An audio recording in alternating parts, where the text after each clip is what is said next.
اب سوال یہ پیدا ہوتا ہے کہ ماہ شعبان میں پھر ہم کیا کریں؟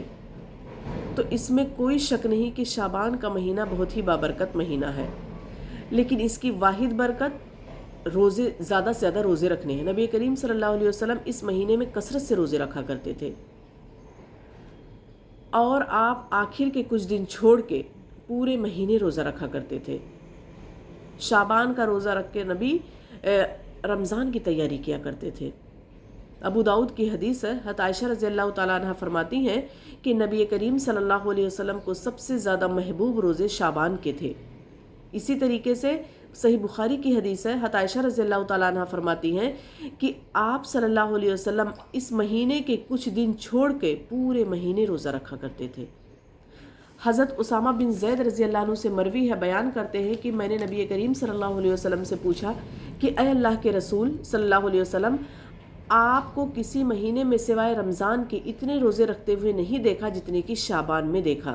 تو نبی کریم صلی اللہ علیہ وسلم نے فرمایا کہ لوگ رجب اور رمضان کے درمیان کے مہینے کی فضیلت سے غافل ہے،